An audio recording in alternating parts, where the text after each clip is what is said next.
All right, I want to talk. What should we start with? How about this one here? Because I think this is exciting. This is exciting and titillating and making everyone go ooh la la.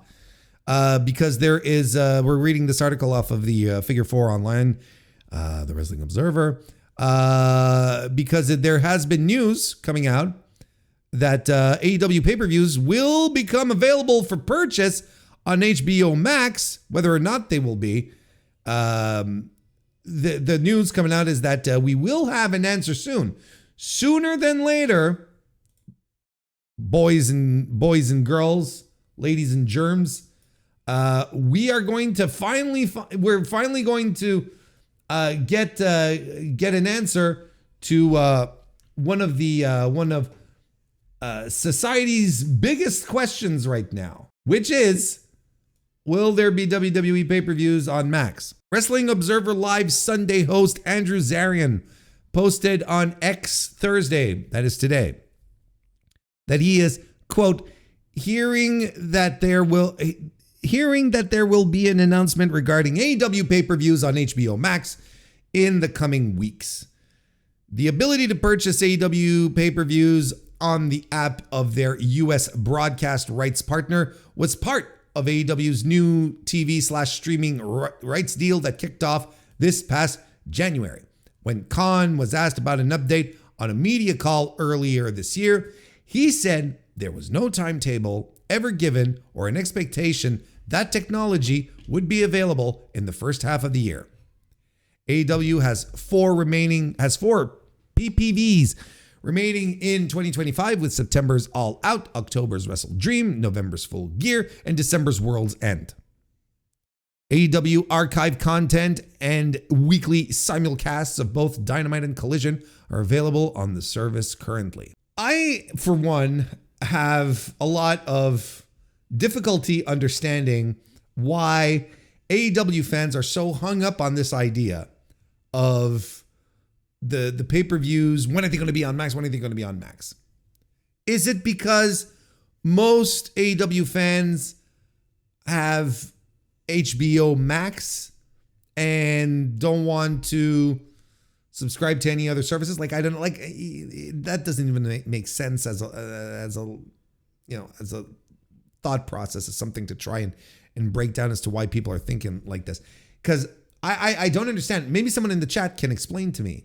Because can explain to me why this news about AEW pay-per-views being available on Max is such a big fucking deal, when you can, well, look, let's run it through here. In the United States, AEW pay-per-views are available on Amazon Prime, Fubo TV, payperview.com, and YouTube, in addition to traditional cable and satellite outlets. So, like, it's always baffled me as to why people are so hung up on this on this bit of news. Like, it was supposed to be part of the deal that started in January. HBO Max still hasn't announced its pay-per-view capabilities, so it hasn't been confirmed yet, so it's still not part of the deal. Is it keeping people from going and buying the pay-per-view elsewhere? Well, if so, that's weird. Like, I understand there's a lot of people who don't want to buy stuff off of Amazon. I get that. Okay. But then you can go and buy it off of YouTube. You can do that. Or, you can, get creative with a VPN and go buy it on Triller. It's like there's a lot of things here. Is it a question of convenience? I don't know what level of convenience you need more than just going on YouTube and buying the fucking pay-per-view. Like, everyone has YouTube. So I fail to understand why this is such a big talking point and why people get really fucking excited. Now, is it because that these fans are expecting these pay-per-views to be free or included with their, subscription in Max, or on at least on a certain tier, right? Is this something that fans are expecting? I would argue, okay? I would argue that there is a very low possibility that AEW is going to make their pay-per-views a part of a streaming service without having people pay a little extra for it. Because right now, while not being a huge chunk of, while not being a huge revenue stream in and about itself, all by itself, because the media deal is where all the money is, AEW pay-per-views do between 120,000 to 45,000 buys on average per show. That's a lot of money, nonetheless. And is AEW, despite the fact that they have a very good media deal, are they ready to cut the cord on that and just here, everyone splurge? I would argue, no, they're not ready to do that.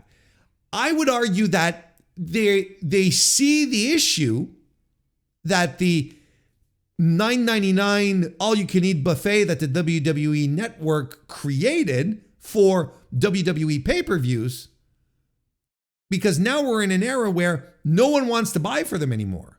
No one wants to pay for them anymore, because everyone's expecting to just have access to them. That's why there's a lot of, WWE fans, there's a substantial segment of WWE fans who raised a stink at the idea of potentially having to pay $30 a month for the ESPN streaming service to have access to the PLEs, because they're not used to paying for it anymore, or at least not at that high a price. $10 on Peacock isn't bad. But now you're tripling the price, and they're not seeing the value then, these fans, they're not seeing the value then of having ESPN and then having access to all of the other ESPN programming and live sports and whatnot. And maybe they're not sports fans like myself. I would, for me, if I lived in the US and had to do the ESPN thing, I'd be kind of pissed. I agree. I'd be like, fuck this shit. $30 a month to watch, WWE pay-per-views, and I don't watch football, baseball, anything else. So I'm like, I don't know. I know I wouldn't do it, so I understand. I can relate to the sentiment. My point being, coming back to AEW and the pay-per-views on Max, I would assume that AEW does not want to devalue its pay-per-views. Because right now, the pay-per-view, the AEW pay-per-view, is the most highly regarded output that can be observed via consumer metrics that that AEW produces. It's their top thing.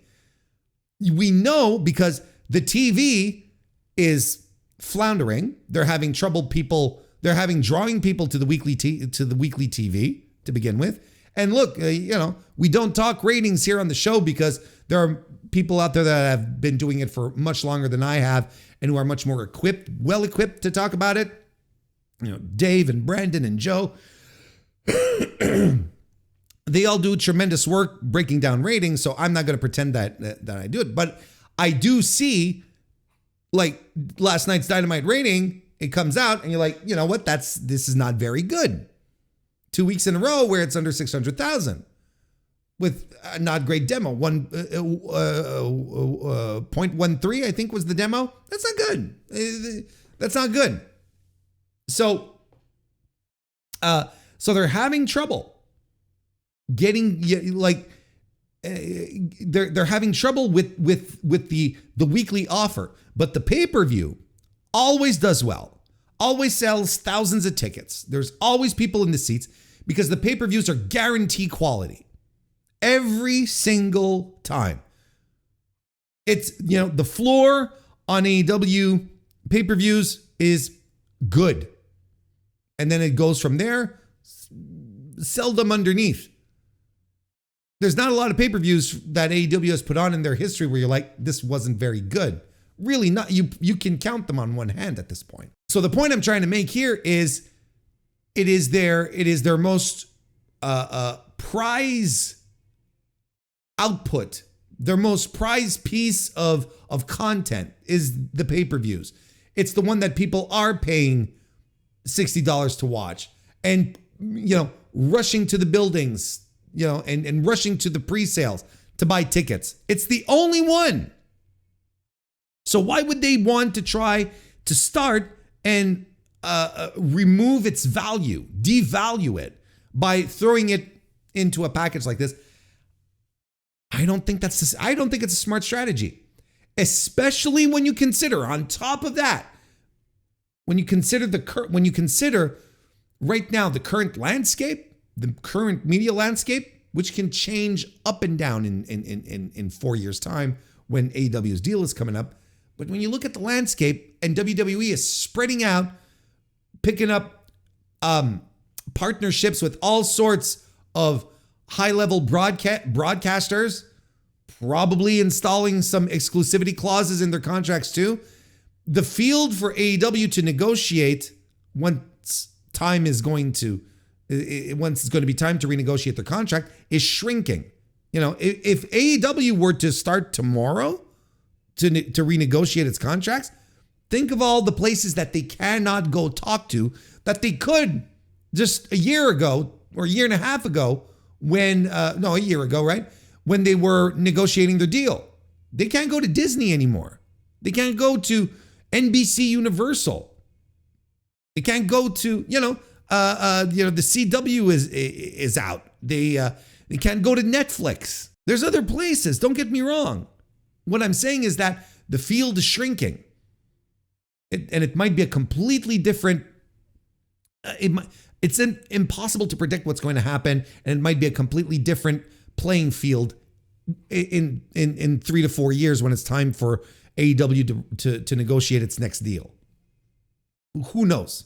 We're not there yet, but it is possible. So in that consideration, wouldn't it not be more strategic until things do settle and you start getting a good grasp as to where you might be able to go get another deal and a better deal than the one you're having currently?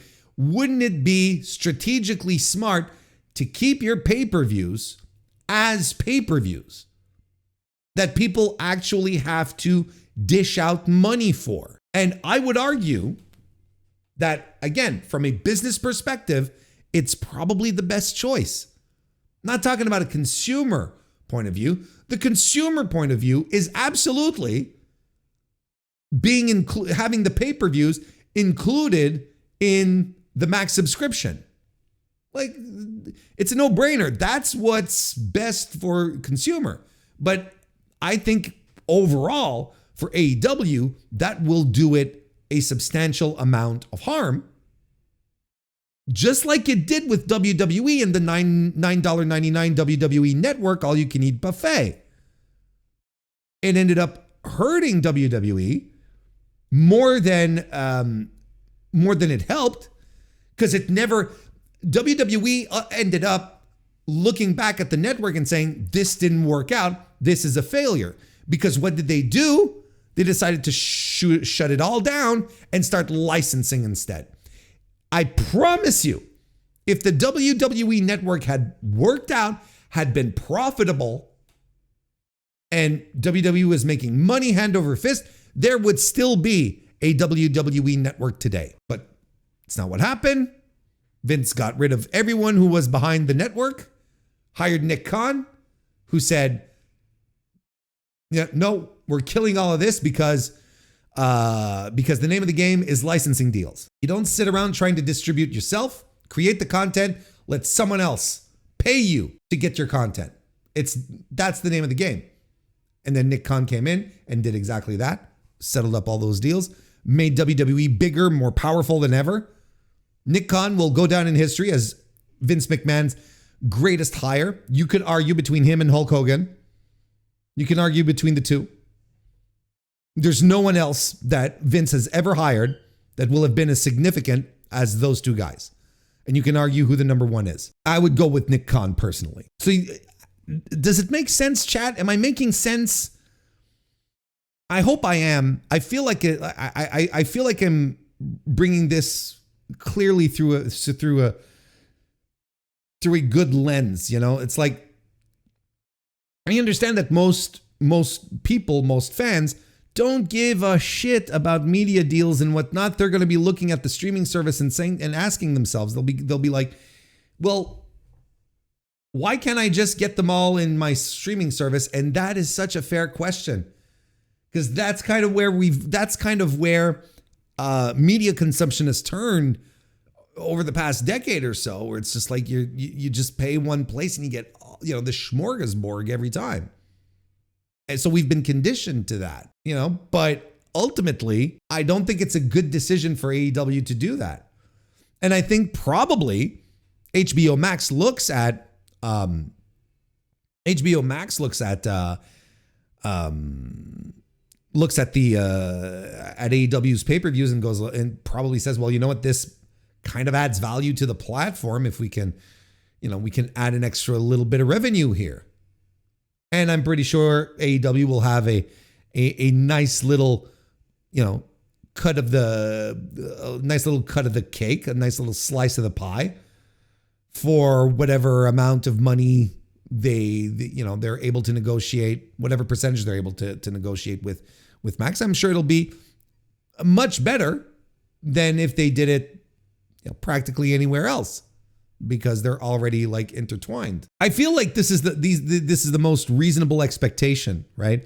Look, I'll put it to, I don't know what they're going to do. This is not a prediction, okay? So I'm not saying, well, AEW is absolutely going to do this. I don't know what AEW is going to do. All I can do is, like, with the information that I have, this fucking article here, observing what's been going on for months now, right? Weeks, months, with the landscape and how WWE is reacting to things and whatnot. All I can really do is take all the information that's available there and say, well, in their shoes, I would do this. Yeah, I would do this kind of thing. And what I do is put pay-per-views on Max, but they are pay-per-views. So, you know, regardless of what tier you're on, you're paying full price. I don't know. Maybe on the top tier, like the third tier, they're like half off or something. But you can't. I think it would be bad for AEW to train its audience into believing that the pay-per-views aren't worth your money. And I personally don't think it's going to attract more people, because I believe that the hardcore AEW fans buy the pay-per-views. I think they go out and buy them regardless. And even though they bitch and complain that they're too expensive, $60, $60, $60, they go and buy them anyway. $60 in this economy, I can't do it. They go and buy it anyway. That's what I think. So, I mean, it'll be interesting to get some clarity on this, to see what the strategy is. But like I said at the start, I don't know why people are so hung up on it. I don't know why people are so hung up on pay-per-views absolutely being on Max, unless it's because they want the pay-per-views to be included for free in the subscription, which I don't think it would. I think we should set our expectations for the pay-per-views on Max to be an extra charge, to be an actual pay-per-view. I think set yourself up for that, and you can, from that point on, you can only be delightfully surprised, or your expectations will be met, or you'll be delightfully surprised if it's something else. I'm anticipating a discount. Currently, I get the pay-per-views through Amazon. I got them on BR and then Triller after. It would be nice to have it all in one place. Now, this is also something that I can get behind, where it's like, well, you know, I bought all these pay-per-views, right? And I don't want necessarily to have to go through all of these different services to get to the pay-per-view. Like, it bums me out that Triller is on the outs. You know, that it's not in a good spot, because I bought all my fucking pay-per-views on Triller. They're all there. So the day Triller goes under, which is going to happen, children, unless someone buys them out, which I don't think they will, because Triller's a fucking mess. You know, I won't have access to the pay-per-views that I paid for. And that bums me out. That is also the nature of, you know, purchasing digital. It's the same thing with video games when you buy them on Steam, for instance. Big discussions about that in the video game world right now that I kind of wish would translate over into other forms of entertainment, like digital rentals and digital purchases of movies, and going a little too far here. But I understand your expectation. As far as a user standpoint, it's much better to have less outside confusion. You have to think about the lowest common denominator user when building a network. Sure. I don't think it's all that confusing, though, to have, you know, a bunch of different outlets to buy pay-per-views off of. I don't think it's all that confusing. Look, right now, the worst situation right now is WWE, where, you know, I'm sure you've seen the graphs now of where to watch WWE programming. Like, it's insane. You know, it's like the NFL, except it's not as, except it's wrestling. Not as good. You know, with everything segmented all over the place. I mean, I can get the argument of saying, well, AEW's on Max. AEW's on Max, so you should be able to buy the pay-per-views. Why do I have to go to Amazon? Why do I have to go to YouTube? Where do I have to go to Fubo? I get that. Trust me, I understand. But at the same time, I'm like, I don't know. Is it just me? Am I above intelligence? Is that what we're saying? Because I kind of shrug my shoulders and I'm like, oh, fuck it. Let's just buy it. It's fine. I don't care where. Maybe I think that's it. I think the answer is that I'm high IQ. I think that's the only. Don't you think, chat? I think I legitimately think that's the best. That's the only possible solution at this point. The only plausible answer. Time Warner is in serious debt, so the idea of a discount should be measured. Here's the thing that I don't understand about streaming services.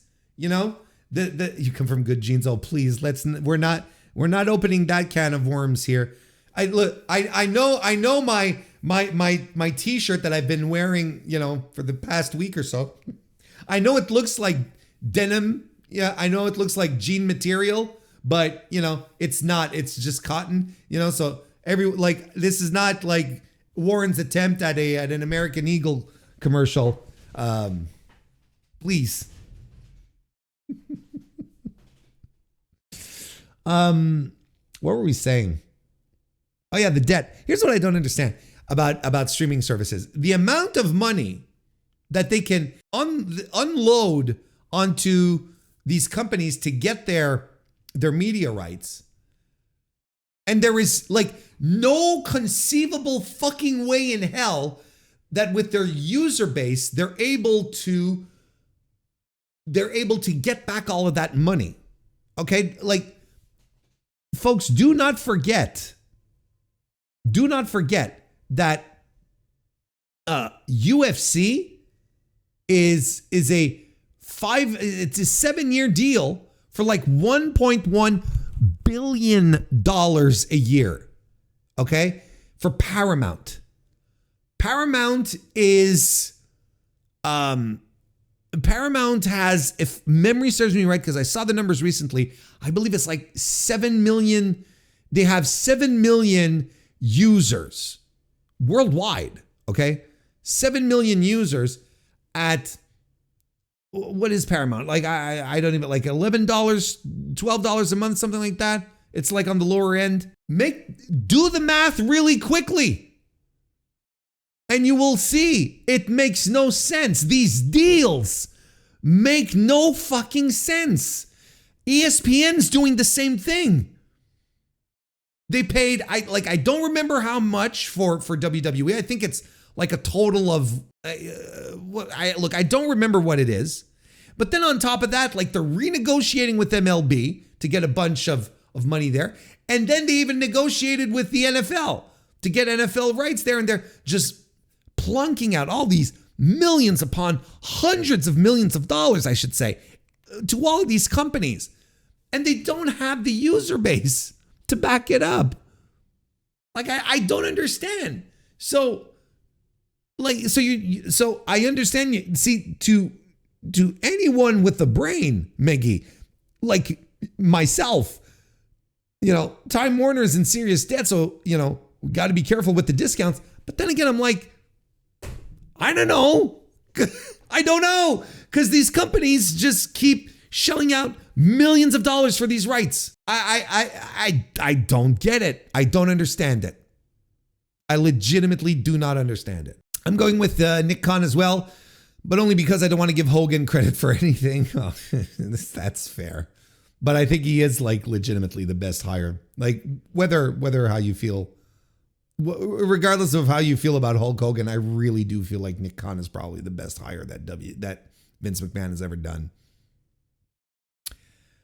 If we want to doom and gloom, Warner, not Warren. If we want to doom and gloom, Warner Bro can drop AEW for WWE because John Cena is Peacemaker. I guess. I'd say in a couple of years, John Cena might have moved on to something else too. I don't know. Like, let's not forget, this is all going to be in 3 to 4 years. And the environment, the media environment is so volatile. There's no one here who can predict how things are going to look like in that time. It's just impossible. I don't trust you. I don't believe you. If any of you tell me, oh yeah, I don't believe you. Don't believe you. Hell, charge me $40 per pay-per-view and let me migrate my stuff from every other character and from every other carrier, and I'm happy. Oh, the migration thing is wishful thinking, though. You know what they should let you do, though? Let you download it. Like, actually keep a copy. But piracy, am I right? Piracy is it's preposterous. Piracy happens. I don't know if you guys and gals and non-binary pals know this, but piracy happens when you are denied access to something that should be easy to access. That's when piracy happens. That's been proven. That's been demonstrated. And, like we should be able to download this stuff. We should be able to download this stuff to our hard drives. I should be able to get my pay-per-views off of Triller and just drop them on a hard drive. I don't want to set up a server where people can come and torrent them off of it. That's not what I want to do. I just want to keep the shit that I've paid for. And I don't think that's unreasonable. Do you think it's unreasonable? It's not legal, Warren. That's not what I'm saying. I don't think it's unreasonable to want to keep the things that you paid for. No? Disney does own ESPN, I believe, so they might be the exception, but it's still not the streaming end that makes all the money. No, it's not. And there's also, there's other little things too. Like, here's like little other elements that you have to consider, I think. You have to think about, WWE right now. We talked about it, us, here on the channel, because no one else in fucking media is bright enough to pick up on this. WWE has been kicked off of network TV. They've been trying to get on network TV for such a long time, a long time. They do it with Fox. They lose that partnership. They do it with MSNBC, not MSNBC, excuse me, NBCU, who go in like soft, right? We're gonna do the Saturday night's main event. They get canceled off of, because that's what happened. They got canceled off the network. The network is like, we're not carrying this on the network on a Saturday night anymore. It's like we're continuing moving forward. So so the idea is that ultimately that the fact that the networks are getting rid of wrestling is not necessarily a good sign for AEW if they wanted to do the same. Remember when we started hearing talk about Shockwave? You remember that? And it turned out to be a great big nothing burger that suddenly became, no one talks about it. It's a big secret. The rumor was that Shockwave was probably going to end up on Fox. These are bad things. And WWE flooding the market like this is a bad thing. It's a bad thing.